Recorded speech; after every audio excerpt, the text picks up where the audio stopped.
Il y a une différence radicale et fondamentale entre le je donne et le va chercher. Donc quand Dieu a dit je vous donne le territoire promis à vos ancêtres, je vous donne de le fouler et de le posséder, la pensée de Dieu dans cette écriture était celle-ci: parce que je vous l'ai promis, je vous l'ai donné, et parce que je vous l'ai donné, allez prendre ce que je vous ai donné. Celui qui ne comprend pas ce verset croise les bras et déclare: Dieu m'a donné, je suppose que je n'ai rien à faire, je croise les bras et je reçois. Jamais cela n'a été la pensée de Dieu. Il dit: parce que je t'ai donné, tu dois aller prendre, et en allant prendre, tu mets ta vie en jeu.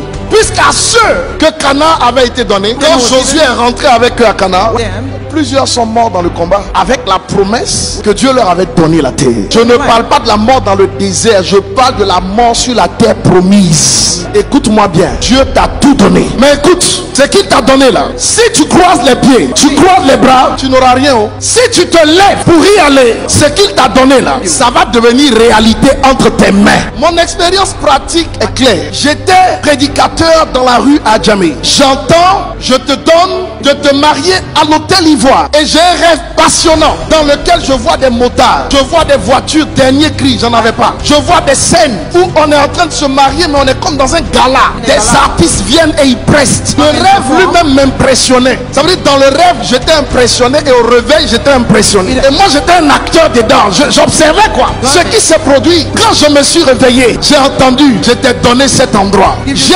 cru qu'en restant chez moi, l'endroit allait venir jusqu'à moi. Non, un beau matin l'esprit me dit: lève-toi et va à l'hôtel Ivoire. Je pars là-bas, la secrétaire me dit: impossible. Je pars à la maison, mais c'est pas à la secrétaire que Dieu a parlé, c'est à moi que Dieu a parlé. Une deuxième fois il me dit: lève-toi, va là-bas encore. Je pars, je trouve une deuxième secrétaire, elle me raconte les mêmes choses. Je retourne à la maison, il me dit: qu'est-ce que je t'ai dit? Lève-toi et va encore. Je me lève comme un enfant et j'y vais. La troisième fois, une troisième secrétaire me dit: il peut avoir une possibilité. Quelqu'un a réservé pour le dimanche 21 décembre, mais l'emplacement c'est samedi 20. Vous sollicitez la salle pour le samedi 20. Donc je vais faire une chose qu'on n'a pas l'habitude de faire. Je vais vous mettre personnellement en contact avec celui qui a la salle le dimanche. S'il l'accepte, vous ferez votre mariage samedi et il fera son emplacement dans la nuit. S'il refuse, il n'y a pas d'autre alternative, monsieur. J'ai dit: appelez-le. Le monsieur apparaît. Je ne l'ai jamais vu, jamais entendu son nom, je ne le connais pas. Le monsieur apparaît, il me regarde: asseyez-vous monsieur. Je suis assis et il refuse de s'asseoir. Il va, il vient, il me regarde. Oui, qu'est-ce que vous voulez? Je lui dis: je veux me marier ici le 20.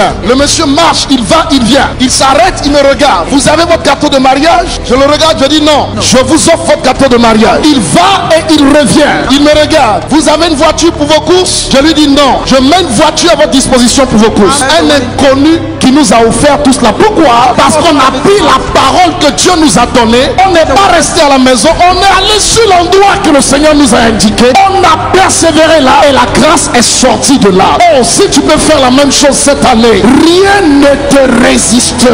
N'accepte pas qu'un homme te dise non quand Dieu t'a dit: c'est là-bas que je t'envoie. N'accepte pas qu'un homme te dise non quand Dieu t'a donné une paix, quand Dieu t'a donné une direction, quand Dieu t'a donné une orientation, quand Dieu n'accepte pas qu'un homme te dise non.